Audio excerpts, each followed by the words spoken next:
Hey Todd, good to see you. Great to see you, Jones. Yeah, I was excited when you sent me a couple months ago a copy of your newest book, Five Simple Habits for Successful Change, and I thought it'd be great for the people in my community to learn more about the book, about you. I mean, I always say, my Juggling Elephants co-author, Todd Musig, or I talk about getting to it, and so I thought it'd be fun to hear about what's in this book, and again to learn about you. So thanks for hanging out with me for a few minutes today.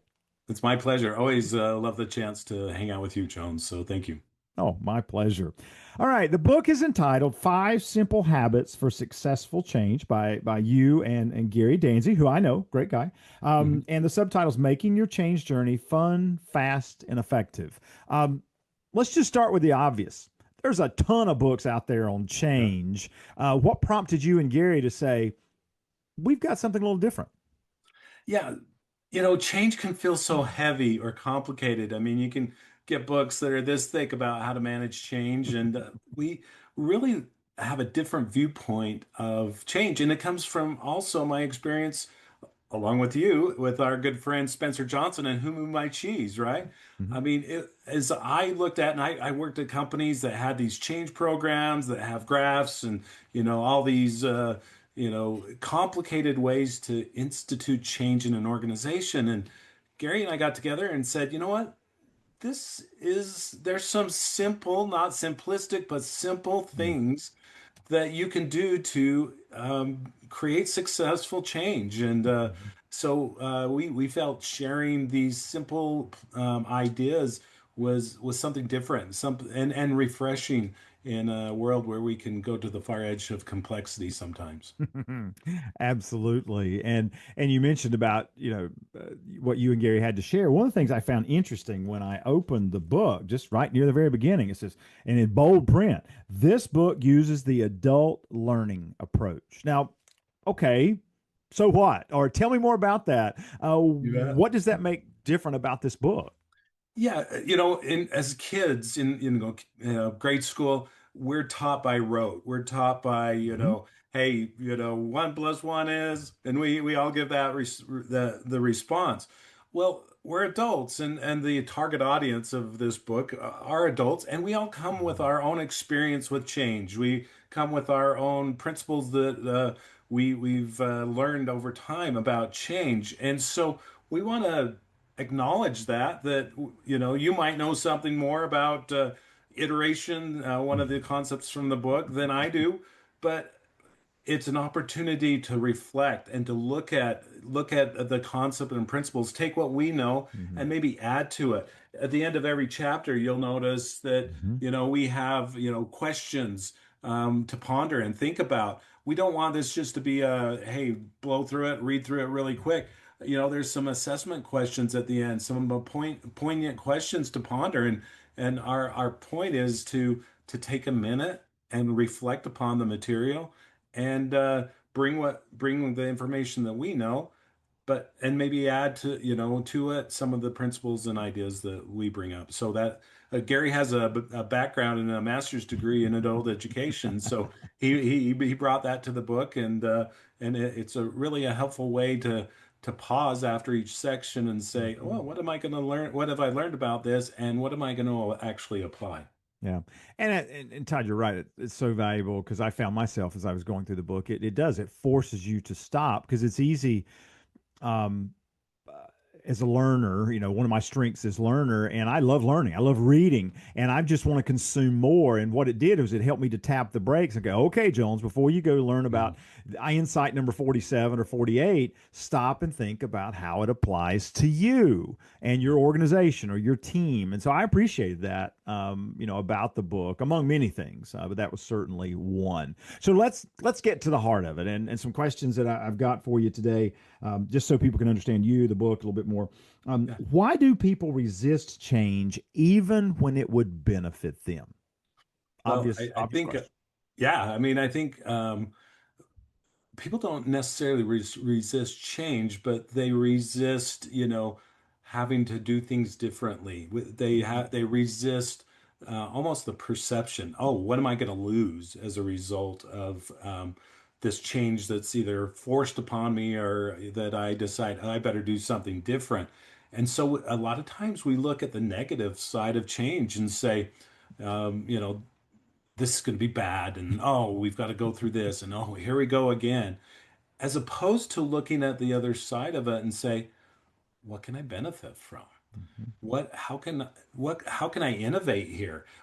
This is an opportunity for me to do something different or learn something different or that might change the way that I'm doing things. So rather than, I think a lot of times we go into change and we think, oh, this is something thrust upon us, as opposed to saying, how can we benefit?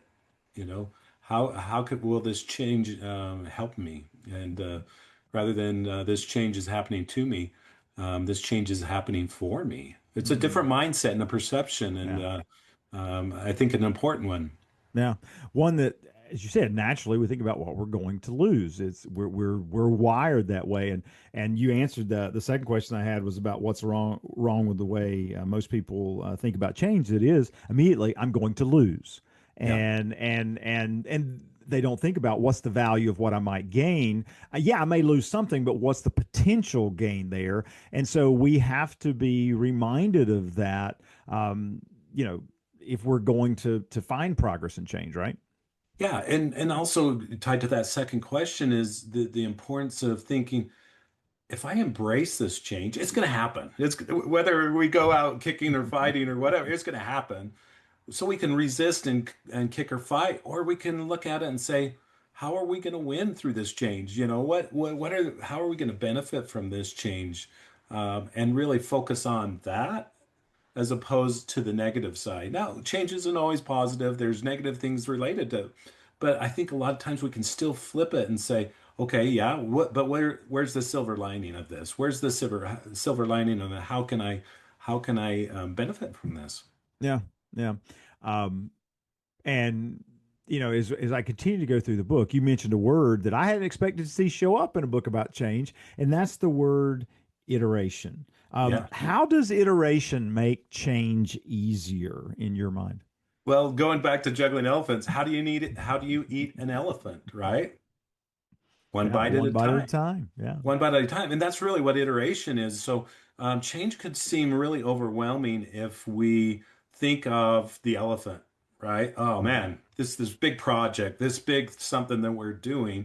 Or I got to lose 50 pounds. That's a big elephant. But if we break it up and Mhm. look at iterations and say, what are the bite-sized chunks? It's like writing a book, being both authors, we've written Mhm. books.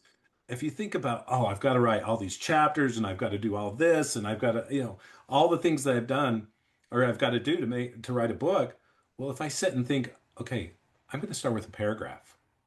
I'm going Yeah. to start with, going back to the losing weight. I'm just going to, instead of go to the gym and work out for an hour and a half, I'm just going to walk into the gym Mhm. and walk out. I mean, James Clear talks about that in The Power of Habit, right? Mhm. Um, the importance of habits. Uh, just showing up sometimes, just getting started, getting some Mhm. momentum. That's an iteration. It helps Mhm. us just to get it going and break it up so it's not so daunting. Yeah. Okay. So people have made the decision, whether they're kicking and screaming or whether they see the value in change, they start to take action.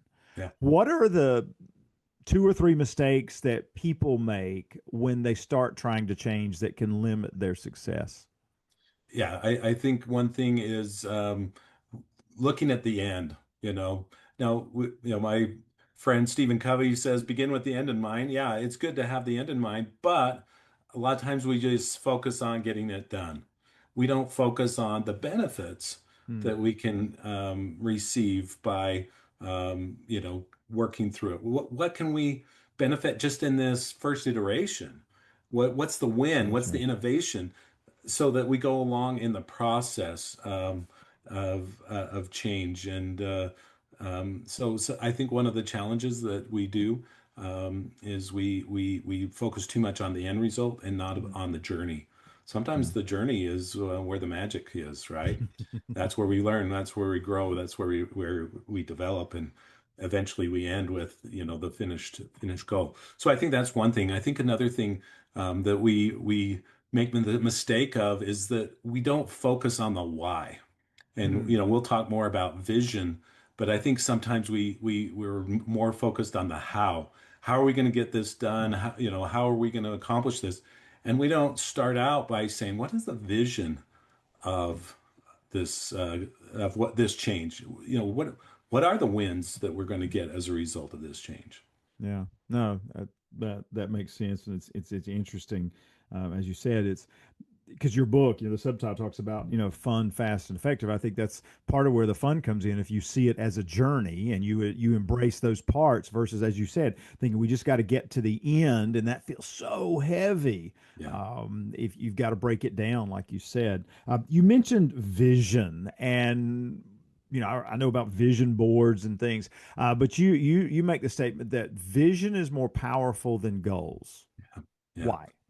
So goals are how we're going to do it. We're going to do this, this, and this. Those are the goals. They're the different stops along the way that it will help us accomplish it. But as I mentioned, vision is the why. Why are we doing this? What's the driver to help us? Whether it's a goal, for example, as I mentioned already, I want to lose 50 pounds. Good goal, but maybe Mhm. not so motivating, right? A greater vision is I want to be able to play with my grandchildren and Yes. not be out of shape and not be, I want to be able to keep up with them. I want to be able to, not be out of breath while I play with them. So Mhm. that's a vision. That's different. And that's going to probably push me to get to the gym and to do that more so than I gotta gain 50 pounds. Another example of vision. We have three daughters, and I remember we would go on vacation, and Wendy and I would plan these great vacations that we thought they would love. And I remember being in Disney World, and it was hot and it was humid, and our daughters the whole time were just saying, "Could we go back to the hotel and go No, swimming? darn it. Can we I've just go spent back to lots of money. this? Yeah, I spent a lot of money, and this is the happiest place in the world. You're lucky to be here. We spent a lot of, Yeah. so one thing that we changed and did is we allowed our daughters to create a vision of what they wanted to do on the vacation. We went to Hmm. Europe one time, and we honestly didn't have a lot of time to spend to plan out every stop. So we gave each daughter a stop and say, "Hey, you're responsible for this city. What are we going to do in that city?" And you know what happens when they're able to contribute to the vision?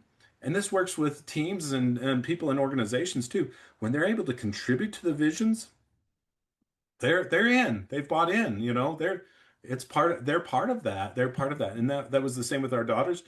They loved their cities. They were excited about that. Hmm. That they were able to give feedback and input, and as a result, they enjoyed our vacations more.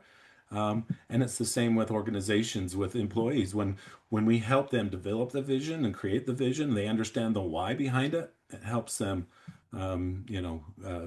execute on the what. Yeah.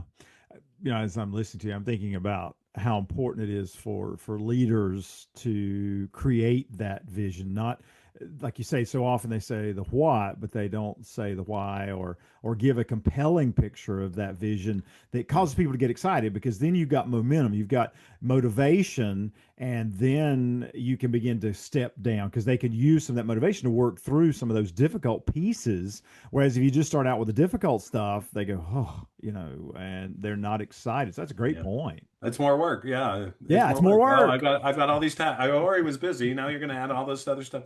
Yeah, and that vision. And the other piece that's just so important is great. It's important for the leaders to create the vision, but when leaders can also involve others in helping to create that vision or Mhm. aligning up with that vision, that there's where the magic is, that important part of getting feedback and allowing people to contribute to that vision. Yep. No, excellent. I mentioned momentum a moment ago, and somebody watching us talk about your book, Todd, is probably saying, "Okay, I recognize the need to change. I've got my vision. I'm excited, but I'm stuck. How can somebody quickly develop momentum in a time of change to get moving? Yeah. A lot of times we wait for motivation or momentum to drive us, to get Hmm. things done. I see it differently, and Gary and I see it differently, is sometimes action is what then drives motivation. So I think an important Ah. concept or point is start. Hmm. Write that first paragraph. Go to the gym, the first time. It's action because that Hmm. action breeds, additional action, and that's where the momentum and motivation come from. But it's start. It's Yeah. start, Yeah. and that's what iteration is such an important part that we don't think about. But if you have a small little segment of a change, it feels easier to be able to just, oh, I'll just do this. This is the first step. Then I move to the second and the third and fourth, as we Hmm. discussed. So start. I think that's an important part of getting unstuck. Vision helps you get unstuck because, now you have a motivator. Oh, my grandkids. So put up a picture of, vision board. You talked about it. Put up a picture of my grandkids and then start envisioning, wrestling and playing and running with Hmm. them and that I'm healthy and able to do that. Yeah. Okay, that vision helps. But yeah, getting started, just starting, not waiting for the perfect conditions, because unfortunately, the perfect conditions in our busy world never come. Yeah. I mean, I love how you shared that because it kind of goes back to what's that old saying? I think it was William James. Somebody will fact check me on it, but William James said, feelings don't create actions, actions create feelings. Yeah, It's when you start moving, okay, I'm moving. yeah, And now that I'm moving, I'm going to keep moving because there's another what physics term there, body at motion, blah blah blah. Let's not get too yeah, deep because yeah, physics is not my thing. But no, I think I think that's brilliant in the sense of do something. What is that next step? What is the little thing you could do that would help you? As you mentioned, James Clear, who would, if James Clear says, you would say, I am a healthy person or a healthier person. What's that small step you could take to start changing in that direction? I don't eat after 7 o'clock, or today I'm not going to, whatever, but finding that little something that yeah, helps you to go, I did something and it yeah, helped. yeah. Even as little as, but being and consistency too, right? Mm, I consistently do something. Move forward, and that's why breaking it up into smaller iterations, mm-hmm, it makes it feel less, crazy, but it mm-hmm. also helps to build that momentum. Yeah. Um, so I got the individual change piece. I mean, Sure. you and I have background with Who Moved My Cheese, and a lot of that, is around individual change. Um, you work with organizations on organizational change. Yeah. So let's kind of step up and look at it from that standpoint. What are some reasons you see that organizational change efforts fail? I think again, a lack of vision. We've talked Mm, about that. A lack of vision, and is important. Not having a plan. So we talk the importance of planning, and mm, iteration is a part of that. But having a plan so that people can see how we're going to get from point A to point Z, right? So having a plan, breaking up that plan, creating, key dependencies, the things that, Gary uses in a great example in the book about. Planning a vacation, getting from Las Vegas to Yellowstone. Well, we could do that all in, how many hours it would take to get from Las Vegas up to Yellowstone, but we're going to arrive in Yellowstone just totally, zombie, tired, exhausted. Well, being able to break it up, create a plan and say, hey, let's make a couple of stops along the way. Oh, look, Las Vegas is along the way. What, maybe we break it up and we do something, there. That having a plan and being able to break it up and looking mhm, at different wins along the way, I mhm, think is really important, which kind of also leads to, I think some organizations fail to celebrate. That's mm. another point, and Yeah, we'll talk more yeah, about celebration, but it's just like, okay, we're going to take the hill, everybody forward march, and we don't take a break along the way and say, woohoo, look what we accomplished. We just accomplished an iteration. We just mhm, accomplished this. We're 30% along the way. We're 50% along the way. Let's celebrate along the way. So I think that's another challenge, that comes in with organizational change that we forget. yeah. You mentioned celebration. Let's go there because I think that's a key point. You and I have both been a part of training and facilitation where we people tell us, well, if I get this done, they're going to give me something else to do, or if we make Sure. it to this point, it's never going to be enough. Talk about the importance of celebration, especially in seasons of change. Celebration's the fuel, right? Mm, It's what helps to keep things going, keeps the momentum going. Celebration is also a time to pause and look at what we've accomplished, mhm, and also to plan for the next event. Jones, we talk about intermissions. It's an intermission, a yeah. celebration along the way, and we highly encourage along the way. Small. They don't have to be lavish. Everybody gets a $10,000 bonus. Yeah, it can be.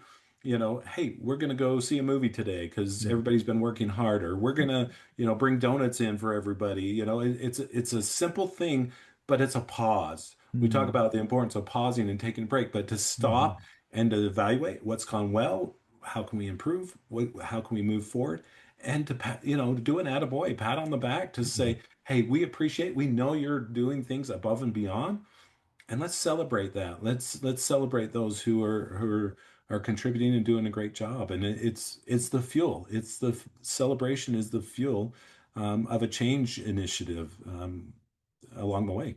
Yeah, no, it makes perfect sense. Um,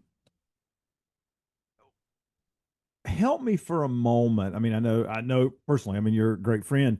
I mean, I know many of the things that you've gone through, and professionally and personally, we've all experienced a lot of change. Tell me about a change in your world. It can be recent or in the past, even maybe before you had words like iteration or you Sure. called it the vision. But tell us about one where applied some of these concepts. Again, even before the book was written. But give us an example of this in your own world. Well, I've led teams before, and as I've led teams, you're right. A change or something different, incorporating a new software or upgrading a system, that's something we're adding on to people, in addition to their already busy schedules. So Hmm. another reason people resist, one is they fear change, or that what am I going to lose as a result of this Hmm. change? But another one is I'm already busy, right? And so being able to help drive or move a team in a coordinated effort is so important. So the importance of allowing people to help participate in the process. And I mean, not only just in creating the vision, but also creating the plan, because then it becomes not Todd's change initiative as the leader, it becomes our change initiative. Here's the Hmm. why, here's the vision, here's why we're doing this. Team, how are we going to do this together? I'm busy, you're busy, we're all busy. How are we going to do this together? And allowing people to give feedback, allowing them to have their fingerprints all over the vision, all over the plan, all over what innovations we're going to do. I mean, innovation is such a great opportunity. How are we going to take this to make our lives better? It might be Hmm. rotten in the short term, but guess what? The vision is in the future, it's going to be much better. We're going to we're all going to reap the benefits of that. Hmm. So I Hmm. think bringing people along, a lot of times we just kind of come in and say, "Hey, we're going to go through this vision, or we're going to go through this change, and you're going to like it, and we're going to plow through it.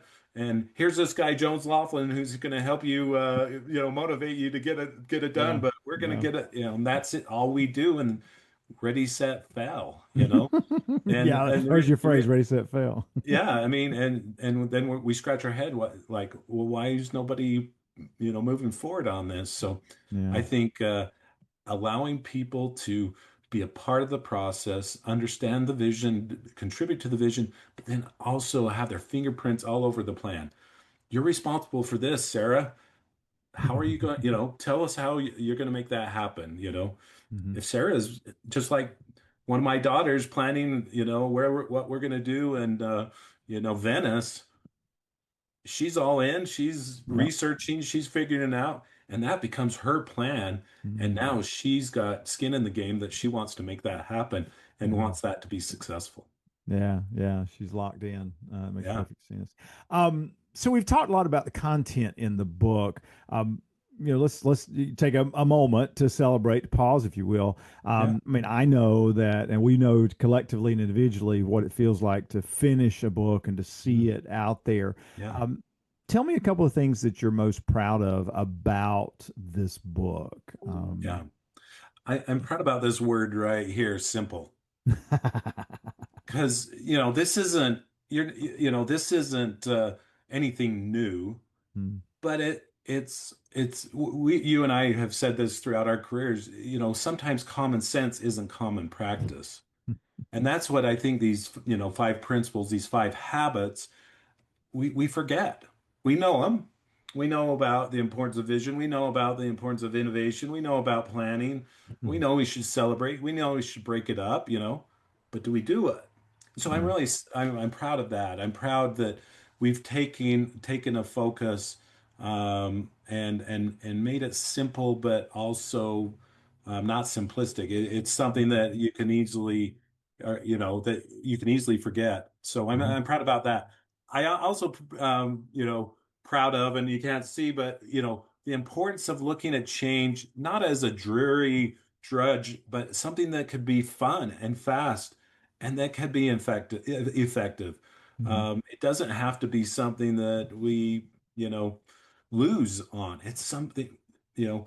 We used to say, you and I, who moved like cheese, change and win. And I think this book helps you win through Yeah. change.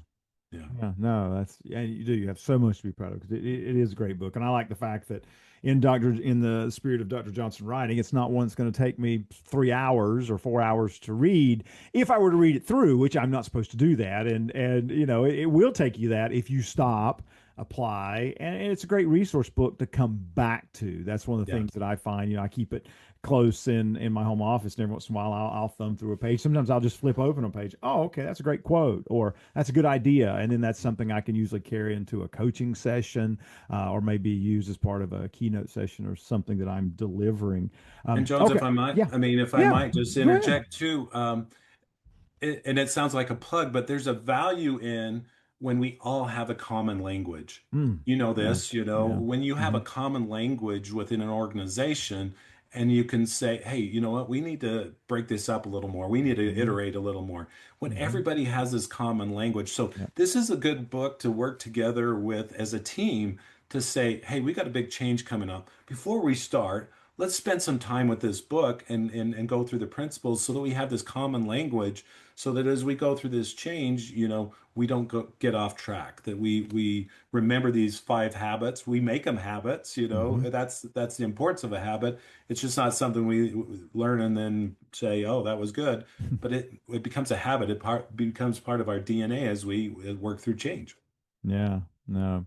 Um, I've known you for what we got 23 years. I mean, you knew me when I had a full head of hair. Yeah, Yeah, we won't go there, will we? So I know how to get in touch with you, and I know how to find out more about you because you and I yeah. talk, every week, if not more. So tell people who are watching this, listening to our conversation today, tell them how can they get the book, where can they find out more about you, so that potentially they could get in touch with you and learn more. You bet. Thank you. So the book is called The Five Habits for Successful Change. It's available on Amazon, barnesandnoble.com, walmart.com. So it's available online. You can buy book bulk copies from me and Gary. Our website is the number five, habits for change, the number five, habitsforchange.com. Also, you can go to toddmusig.com, TODDMUSIG.com, and there are ways you can buy it. Also, we offer training. We offer training and coaching about change, and you can find more information at both of those websites. And real easy, my email is todd@toddmusig.com, and you can email me, and I'm happy to send you more information as well. Excellent. Well, I'm excited, Todd, because change is such an evergreen topic, and having something different, something simple that Hmm. people can connect with build that universal language. I mean, I think it's so necessary in today's workplace and today's families and as individuals. So I think you got a winner. I'm excited. I've been excited about sharing the message with others. I hope this opportunity today will get more people interested in to know what's in that book. And who knows, you and I might have another conversation like this one day. That'll be great. That'll be great. Thank you, Jones. I appreciate the opportunity to have a discussion with my friend and talk about Absolutely. the book, and hope that it's helpful and beneficial to others as well. Absolutely. See you, Todd. See ya. Thank you.